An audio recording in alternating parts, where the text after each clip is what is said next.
Pakistan's largest province, Balochistan, may not mean much to many people, but among the experts, it's known as a sectarian terrorism hotbed, and some U.S. lawmakers are even calling for its independence. Archie's Gaina Chichikan explains the region and its importance. Balochistan. You may have never heard of it, or maybe caught a glimpse of it in a Hollywood blockbuster, but the place is a hot destination for intelligence services from around the globe. Looking at its location, it's part of Pakistan, bordering Afghanistan and Iran. You may think, well, no surprise, dangerous place. But apart from being a dangerous place, Balochistan is of big geopolitical importance, where major world powers have interests. Balochistan is sitting at the crossroads of oil and gas pipelines coming from Central Asia, Iran, and elsewhere. The Iran-Pakistan pipeline, the Turkmenistan-Afghanistan, Pakistan-India pipeline, not to mention that Balochistan itself has its energy resources. Besides, its Gwadar port, and it's right here, is the access point of Chinese commercial shipping to the Indian Ocean and on to Africa. But all the violence and instability there doesn't make it an easy place for business. Investigative journalist Eric Draitser tells me some world powers might be interested in keeping it that way.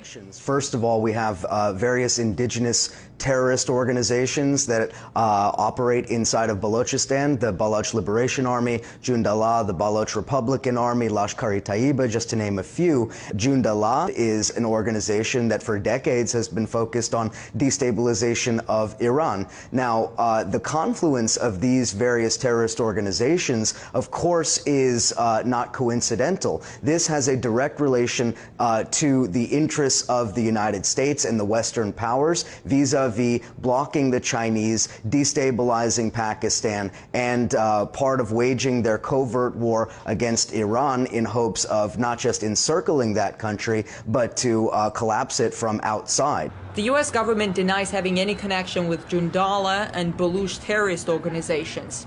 Although CIA memos leaked recently say the Israeli Mossad recruited Jundallah members, quote, under the nose of U.S. intelligence officers, end of quote. As far as other terrorist groups, like the Baloch Liberation Front, there are a few people in U.S. Congress who expressed readiness to support the separation of Balochistan from Pakistan, like Dana Rohrabacher from the House of Representatives Committee on Foreign Affairs.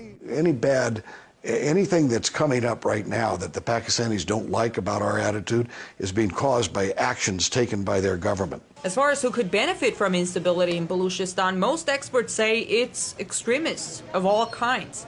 Mainly Al-Qaeda and its affiliates, and as well as the Taliban. They certainly have an interest in maintaining instability. But some also see Balochistan as a key square on the geopolitical chessboard. The United States knows they cannot compete with China economically or industrially, so they have to stunt China's development through these various subversive tactics. They're willing to engage with various terrorist networks that they've had for many, many years, if not decades, in order to try to make the Chinese stall in their economic development. So according to you, pipe wars are real, and creating instability is one of the instruments to gain advantage. But wouldn't it backfire? The terror, violence, instability? Could it backfire in terms of terrorist reciprocation against the United States? This is entirely possible, but that didn't prevent the United States in the late 1970s from financing and supporting the Mujahideen against the Soviets. Allegations that some global powers may be stoking violence in a place like Balochistan for their geopolitical interests are quite disturbing and raises the question whether pipeline wars are a reality. In Washington, I'm Ganesh Chekan.